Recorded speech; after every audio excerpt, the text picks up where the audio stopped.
People who have known victims of crimes that have appeared in the media. What happened after the media lost their interest in broadcasting? Not what you intended regarding crime, but here goes. In the early 90s, several members of my family were lost by an extremely drunk driver in the mid-morning rain. The drunk died too, but the one surviving relative, parent of 2 little girls who died on impact, lived, but was left quadriplegic. She got a lot of media attention for about 10 years or so. The media used her not exploitatively, as a cautionary tale and feel-good story, due to her PT recovery work, and she developed a lasting friendship with a specific reporter. My relative went on to raise 2 more little girls who are now young adults. Airbags, shoulder straps, and child safety seats might have saved them all. Hopefully, the media's highlighting of their story changed some minds and influenced viewers to think about their family's safety. Buckle up and keep your kids protected. Story 2. The son of a really wealthy family got murdered, and while everyone was talking about the absolutely horrifying circumstances surrounding the crime, the parents managed to keep to themselves. Almost 15 years later, everyone is still talking about the person who did it, because it was really gruesome. But the family of the victim has managed to very quietly build up a charity for the victims of crimes. It's very well hidden and works wonders behind the scenes, providing legal counsel and therapy for the families and friends of murdered children like their son. For once, someone managed to get out of victimization, and they wouldn't have gotten there with the media looking and disturbing.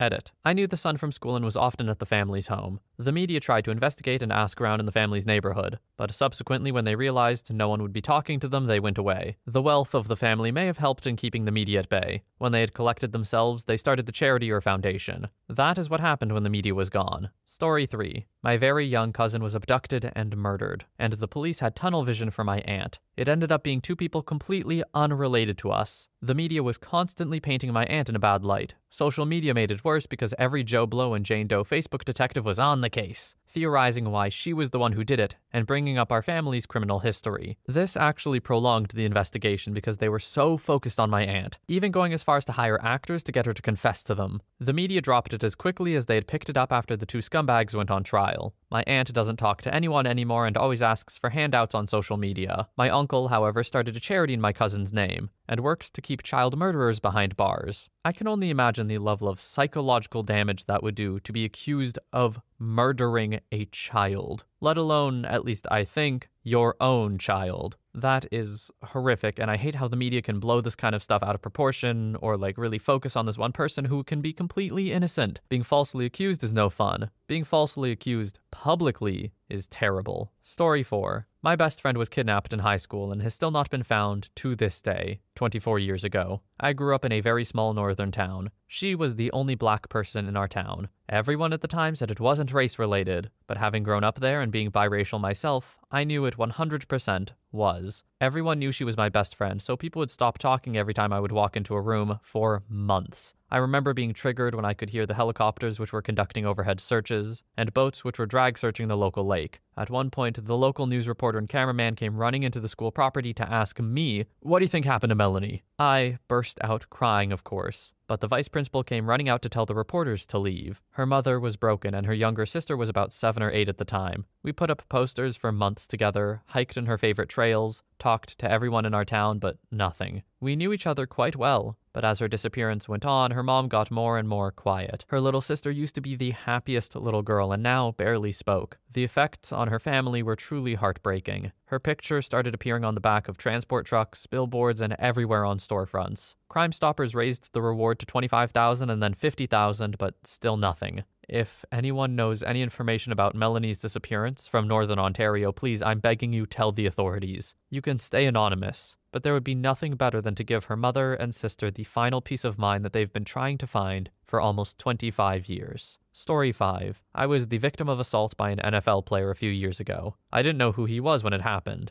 I was at work and called the police on him. It was a circus. The media called my parents and told them what happened before I got a chance to. I refused to let them release the video of the incident. I was made out to be a gold digger and all sorts of other things online. I never got a dime or any justice even. He was given 3 hours of community service. I was relieved when it was all over. My life went back to normal and I was able to safely be at home and work without fearing reporters harassing me. I do want to say it has greatly changed my perspective on how the media treats victims and celebrities. The story that is presented online is usually far from what actually happens to victims, and gets too many personal, irrelevant details involved. And blaming a victim is always wrong. They didn't ask to be a victim, and often they just wish their life would be whole again. I've always found this really strange. So this person is really good at a sport, or maybe they're a really great musician. Why does that mean they can get away with stuff other people can't? I just don't understand. The status that comes with that stuff baffles me, and in cases like this, disgusts me. Story 6. A local D-list celebrity in my small town had his house broken into so kids could throw a party. The story made national news, even though he twisted the story to be way worse than it actually was. He claimed his house was trashed, but in reality, his million-dollar home was already falling apart and in foreclosure before the party. The graffiti on his property was actually done years before by his kids and their friends with his permission. Anyway, people across the country felt bad for him, so they sent him donations, and he claimed it was going to be put towards helping the kids who ruined his home. Years later, where did that money go? He kept all the money for himself, and the kids or the community didn't see a cent of it. I'm not saying the kids or community deserved it, but he turned a bad day for himself into a way to scam a bunch of money from people all across the country. He made himself out to be this humble victim with a big heart, but once the media lost interest, he took the money and ran. I think he lives far away in Florida now. Story 7. In 2016, my sister was murdered in a robbery gone wrong on vacation a week before she was supposed to come home. The local news wrote article after article about her murder and twisted the facts around. Journalists asking for interviews over and over when one of the most important people in your life was just murdered felt like an insult. And then they just forgot. It started up again during the trial and sentencing, but we were finally able to grieve once they were gone. I feel so bad for families who lose loved ones. Not just because of how painful it is, but because of how vile the media can be to families who just want to grieve. Story 8. I was not a victim, luckily, but I had a high school teacher who was arrested for inappropriate child content and the intimate assault of a very young child. This is about 10 years ago. There was quite some media attention, but his name was redacted. He got caught pleasuring himself during a children's tennis tournament. Later, more came out, like watching child content at school and assaulting the very young child. My school got in the news. He didn't really. What I don't understand about the media is that it was quite big back then, but mostly just talked about my school. And he deserves his name out there linked to his crimes. I know that he's out of prison and teaching music to people. I don't know if he's teaching children, and I pray to God he isn't, but I do know he is out and about, even with a music teaching website and all. If you do something that terrible, you never deserve to be able to work again. That deserves media attention, so you'll never be able to live a normal life. Okay, wait, with these crimes,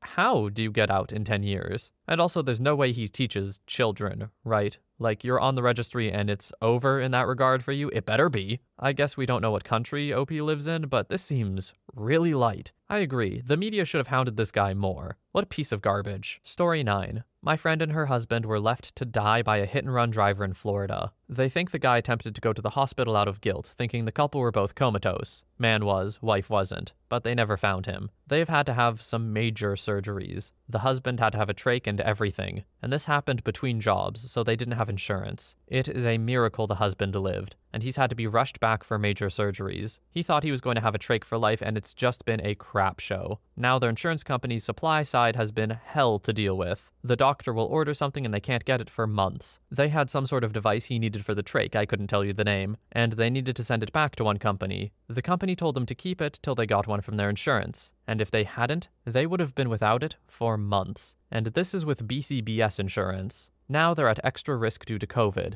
and the COVID deniers want to show up to their house without masks. Whoever got away with it deserves all the guilt they got, because my friends have suffered every day from suddenly having mobility difficulties in such a screwed up healthcare system, and the husband now being at high risk of dying from COVID. Story 10. We had 2 large scandals at the end of my senior year of high school. 2 weeks before graduation, the principal stepped down to spend more time with his family. Of course, the entire student body found it incredibly sus. It eventually came out that he had an affair with one of the teachers, and she had ended it. One night, after a lot of alcohol, he went to her house and climbed up a window on the ladder, except, he was drunk. So he peeped into her high school-aged daughter's bedroom. I'm not entirely sure what he's up to now. The other scandal was our choir director. They went on their annual choir trip, and apparently he forced all of the girls to change on the charter bus while he was still on it. I was in choir for a couple of years, but quit my senior year, because he accused me of drug abuse after I returned from an institution for, not happy thoughts time. There were rumors of him touching multiple female students, which I wholeheartedly believe. He was fired, sold cars for a bit, and now he's a teacher again. How do these people keep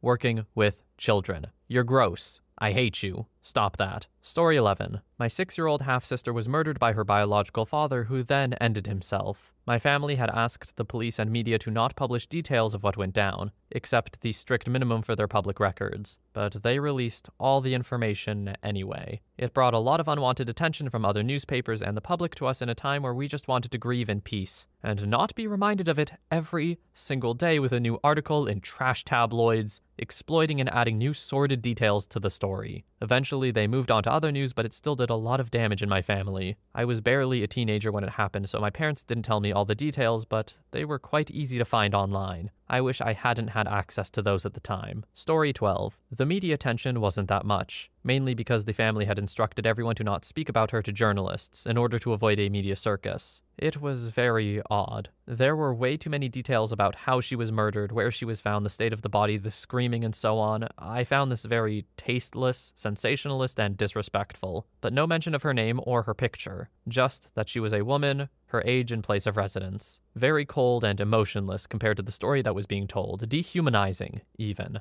I get that the family wanted to shut down the media ASAP due to how they went about the first reports, but it still feels so wrong to have this human being reduced to a faceless, anonymous subject of a horror story. It was so weird to know exactly who they were talking about without being able to at least have them say her name instead of the woman. 2 suspects have been arrested within a day or two, one of which is still in custody to my knowledge. The other is not. I think that this has helped to stop the media attention pretty quickly. It was wrapped up very neatly. The case has not been in front of a judge yet. I do expect that once it happens, local media will report on it though. Story 13. It happened to a family friend. There was this great national operation for the arrest of people who liked kids a bit too much. I think it was with the help of Anonymous, and 2 people in my town were arrested, one of them with several toys at home. This family acquaintance was one of them. Months later, he was released. It looks like he was tortured by the jailers daily. I don't understand about legal issues, but the process doesn't exist. Legally, he was not only never accused of doing anything, but he was never arrested. He is still fighting in court for answers. Edit. I don't think I made this clear. He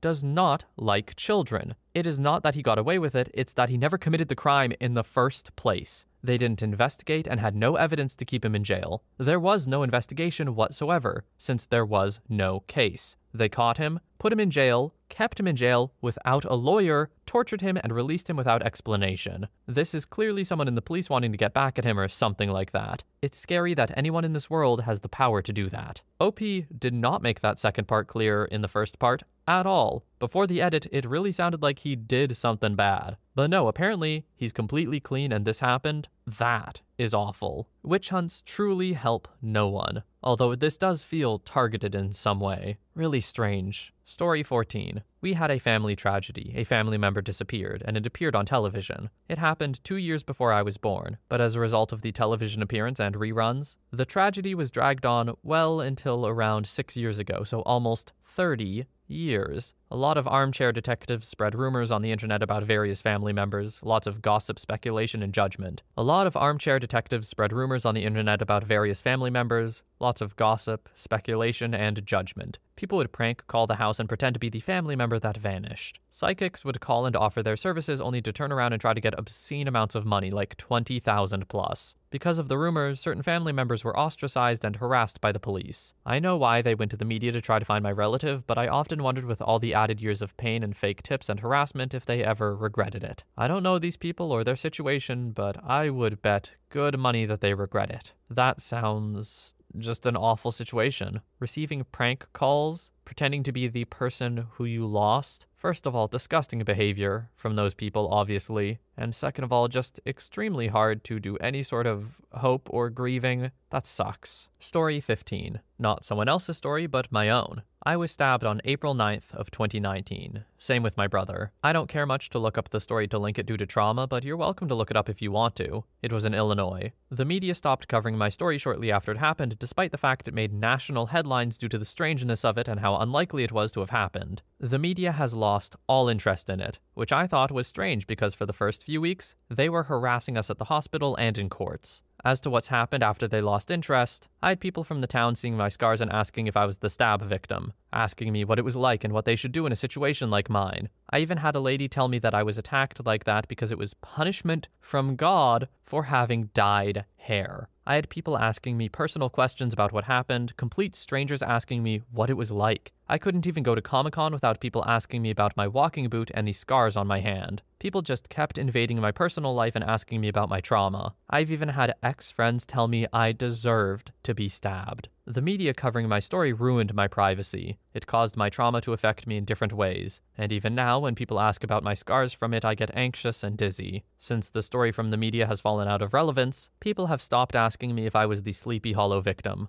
I've started telling lies to people about what happened to me just to get them to leave. I don't like it. I cry at night because people still pry into my trauma and private life. Screw the media for covering my story and telling the whole world about what happened to me. The guy who did it is still awaiting trial, and it's just dragging this hellish experience on longer and longer. Story 16. I live a town over from Newtown, Connecticut, where the Sandy Hook shooting happened. Some of my best friends were in the school when it happened. Life still goes on for everyone as kids grow into teens, and now those teens are just beginning to grow into adults. But sometimes it throws them back to hear sirens, and lockdown drills are more than just drills. One of the parents of a victim took their lives last year, if I recall correctly. My parents knew him well enough, and the entire community was devastated. It boils my blood that there are people who believe Sandy Hook was a hoax. These people that I know and love suffered. They're still suffering. My friends are still fighting for their voices to be heard on the issue of gun control. Newtown is still a lovely place, though. Feels strange that a place I spent so much of my childhood was touched by such a horrific event. Story 17.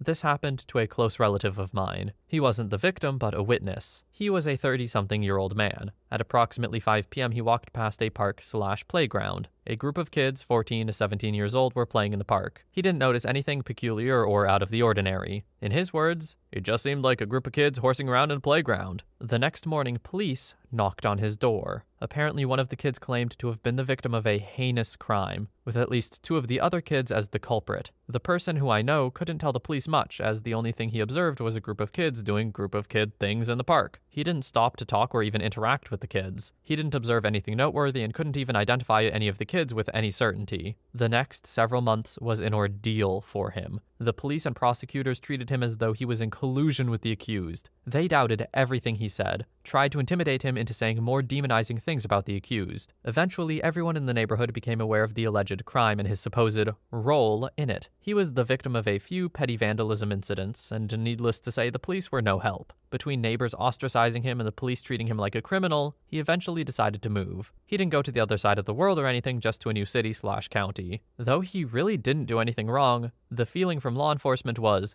a crime was committed. Either you're on the cop side or you're on the criminal side. And it made his life miserable. Out of all of the ones in this thread, this one makes the least sense, I think. Like, great, we've decided to ruin this guy's life for being present as a crime was taking place, or even before a crime was taking place. And it's not like he had any clue what was going on at all, but they assumed he was trying to hide something? Ugh, that would make me lose my friggin' mind. I feel really bad for your friend, OP. That sucks. There's a lot of that in this thread, huh? Story 18. There was a mass shooting at my college when I was a student. The first few weeks were insane with media attention and random people from all over the country flocking to campus. It was a surreal time. After that, for the most part, life went back to normal. The college gave out degrees to victims posthumously. There are remembrance events every year. Many of my friends struggled with survivor's guilt and were easily triggered by subsequent events or noises that could be gunshots. The college erred toward over-reporting events and suspicious activity after the shooting, so we would all get text message alerts that would freak us out. There's a mundane detail that I always notice now, though. After the shooting, they changed every set of double doors on campus so they couldn't be chained shut. I always take a note of double door handles now. Story 19.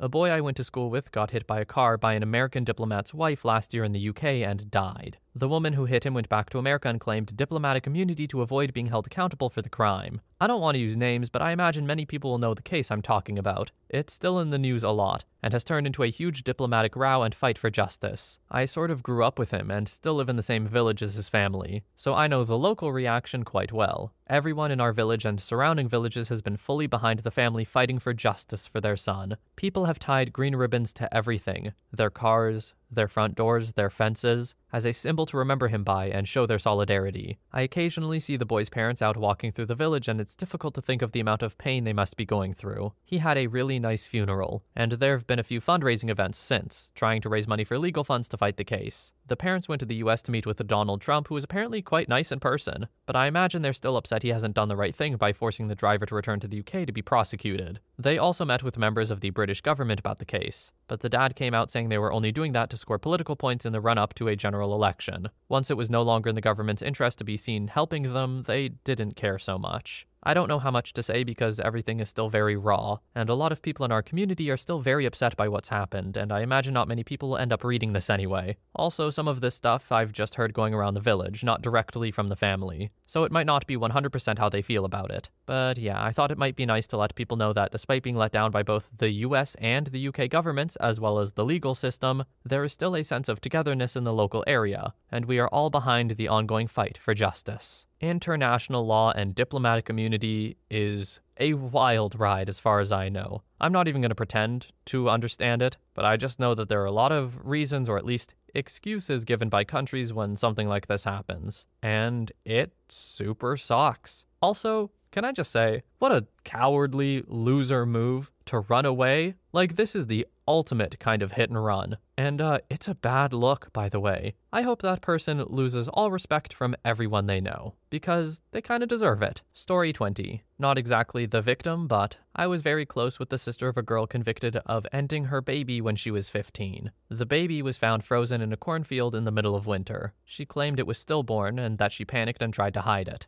After she went to prison, the media still dogged the family like crazy. We were young middle schoolers at the time, but reporters would follow my friend home after getting off the bus, trying to get her to comment on her sister. It got so bad they moved out of their house and in with my friend's grandparents for 2 years. By the time things calmed down with reporters, the sister was up for parole and her name was back in the media again. It was a nightmare. Edit. The story was a tragedy all around. I will say, though, some good did come out of it. As a result of this case, our state adopted its first safe haven law. Now, any mother can drop off a newborn to a hospital, fire station, police station, or church anonymously, without fear of consequence. It has saved countless infants' lives. Story 21. I work in mental health, leading groups. There was an older guy in the groups who was always the first to help. Always raised his hand, volunteered, was a member of several mental health organizations. He knew more about mental health than me, and I have a master's degree in it. He was always so nice. I always assumed that he was just retired and bored, and he joined us because he had nothing better to do. One day, a coworker told me that he was one of our clients who'd been an offender, people attending because they were court-ordered. I read through his files and found out a little bit more and then decided to Google him. Turns out he has schizophrenia, which I'd already known. But he had a psychotic break and shot and murdered his mother and shot his sister. The news article I looked at said that he'd gone to prison for some years, but at that time was arguing to be released to a halfway house to continue his mental health treatment, which is how he ended up in my program. His family actually went to court to request that he be required to stay in prison. I happened to be working there around the holidays, and I tried to create a family environment for the clients because the holidays can be so triggering. I checked in with the guy to make sure he was good. He told me he was still in touch with one relative, but the rest of the family turned their backs on him. He also had a daughter who was young at the time of the shooting, and she and her mom had nothing to do with him either. I was floored to know that such a sweet person did something so horrible in his past. I also understand that he was just off his meds, and he'll spend the rest of his life in a halfway house, isolated from his family and being monitored because of one tragic event. This might be an unpopular opinion, but I actually think the family is within their rights here, and in fact might be doing the best thing for themselves. Forgiveness is really, really hard, and it comes in a whole bunch of different forms, and also a bunch of different levels. I don't think the level of forgiveness of accepting a family member back in your life who has murdered other family members should be expected. And I actually think that for the average person, the circumstances surrounding the murders doesn't actually matter. From a perspective of mental health, for them, I mean. There is still going to be really deep, deep trauma related to that event. It's going to be horrifying, and I would completely understand not wanting to be reminded of that person ever. And I'm saying all this well knowing that the person that OP is talking about had no control over it, that they had a psychotic break and they couldn't have done anything. It could still very well be best for the family to completely cut him out, and that's how it has to be. And it sucks. It absolutely sucks for him. But it's also important for the grieving and healing of the family members. That being said, I hope that the guy does find his own peace and happiness in life with a group of people who know him as he is now and not for what he has done. Story 22. I have one where the media seemed to never cover it, other than just to report the deaths of 2 teenaged brothers in a vehicle crash. It was only after my parents bought the home of the family that people started talking about it. No one in school really had any idea that the boys died. I sat right next to the younger one in 2 classes as well as homeroom, because some classes sat alphabetically. The 2 of them were never in class, for weeks or months at a time, and were a year or 2 older than their classmates. They showed up once in a while, and it was well known that they were drug dealers, carried guns, and stole cars. They always had tons of money, but they didn't work, and the family was not dirt poor, but didn't have the cash to buy the teenaged boys new cars all the time, yet they had them. Anyway, the one newspaper article just reported a crash. On what road, at what time, their names, their times of death. Other than the people from the neighborhood where it happened, no one knew. They kept it very hush-hush. So they say. Then I met the parents of the boys. My dad and stepmom were looking to buy a home and ended up buying theirs. We visited quite a few times. That's where I heard the real story. The boys were being pursued by police, most likely for speeding, as it was on a stretch of road where we all sped for fun,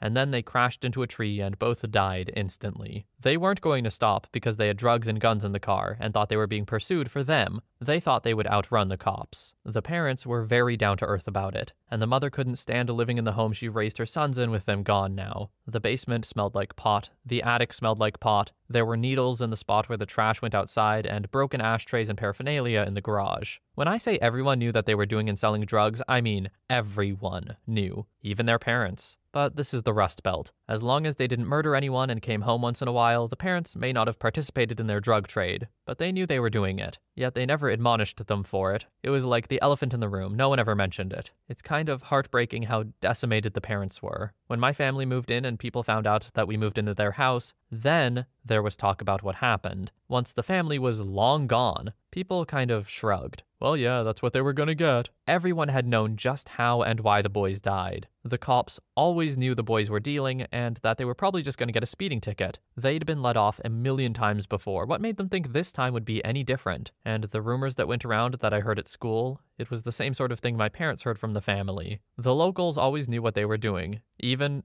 Especially the police. The cops let the boys go because their kids were basically doing the same things. That's what kids did there. So the media pretty much covered nothing. The article was basically an extended police blotter entry and was no bigger than an obituary. The boys had misdemeanors but no real record, and it seems that was the problem. If the truth came out, if the rumors were reported, maybe, just maybe, someone would do something about this sort of thing, and other kids wouldn't die in a similar fashion. Kids died like this, once or twice a year? The minor drug activity being accepted by families as kids just being kids, and their petty little crimes being swept under the rug by media and even authorities? The stage was set, and I mean the red carpet was all laid out for the opium epidemic to hit my hometown. At this point, I thank God I was an edgy goth teen, too cool for that town, and moved away as soon as I possibly could. I would be a statistic at this point, if not dead from an OD. I'd have a child who became addicted and or died. Everyone knows someone who's dead or lost a child. More people have been in rehab than who haven't. Petty crime is out of control. Hell, the kid that cuts the grass steals tools. The handyman helps himself to the coin jar and thinks my dad doesn't know. Everyone's kid is being brought up by their grandparents or someone else because the parents are dead or in rehab or they don't know where they are. From my perspective, the media and police really missed a lot of chances to make a bigger deal out of the drug trade that was going on before Oxy hit the scene. Once Oxy hit, the culture that was created by no one discussing or even bothering to do anything about the drug problem and little crimes resulting from it with most kids in town, it was a great environment for opiates to just sweep through the town like a tsunami. Everyone has lost someone. It's like more than half the town was washed away, all because no one made a big deal about it when something happened to the local kids involved with drugs. No one really worried about it. No one cared. The kids will grow out of it. No, the kids are dead. No one ever told them to stop what they were doing. And when kids ran their cars into trees while being pursued by police with the drugs and weapons in their car per the police report, it wasn't ever reported. It was just, what were they gonna get? And an obituary in the newspaper. The media didn't cover it. Was it too polite, or was it too embarrassing? Did it hit too close to home? I don't know. We have specials on local TV about the epidemic, but everyone knows everyone who's involved, and somehow the media is just silent on the things that happen because of it. We all know about the things that are going on, but none of it gets reported. I never thought I would see a post that would make me appreciate media reporting on crimes. It's a spin on things that I really just didn't expect coming into this thread. It's really obvious how much this has affected OP and how much they've thought about this. And I feel that heartbreak with them. Being able to talk about things like this and why they happen is very important for prevention, extremely important. It's the same kind of logic why abstinence-only education doesn't work. It's important to actually educate for real about things, knowing the underlying root causes and purposes for things. It just helps everyone make more informed decisions. Sweeping things under the rug, hiding them, closing the curtains, it really ends up helping no one, and OP makes a great point here. Well written, OP.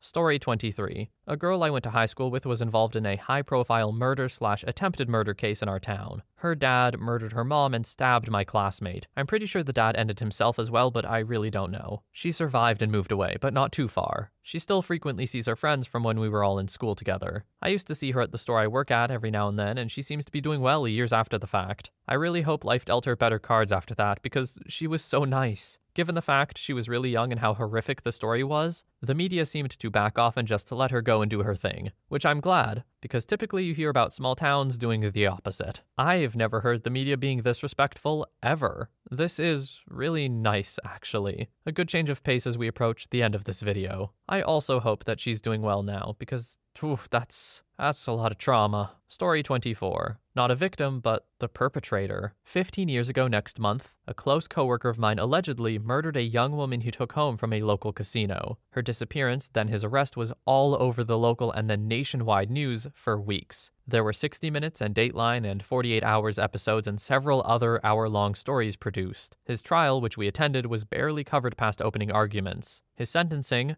guilty of first-degree murder, renewed interest for about a night. The mother of the victim, a lovely and wonderful woman, never gave up the search to find her daughter's body. Just last month, the police used a new ground-penetrating radar to search my coworker's property, and managed to find the long-decayed remains of the victim. The police and family held an incredibly emotional press conference. Only one local news station covered it. It made a few one-paragraph blurbs and only a handful of papers. I hate the media, but honestly, it was an intriguing story with great local angles. They didn't sensationalize it as much as expected. The facts, which I obviously knew intimately, were accurately reported with minimal speculation. I think that was largely because there wasn't a lot to go on and the police released only relevant information. Story 25. I didn't personally know the girl as she was 3 years older than me when she died. She was 7, and I think it probably still is one of the biggest cases in our little community. Although after 20 years it's not talked about as much anymore, but everyone remembers. The day before she was going to start first grade, she was kidnapped,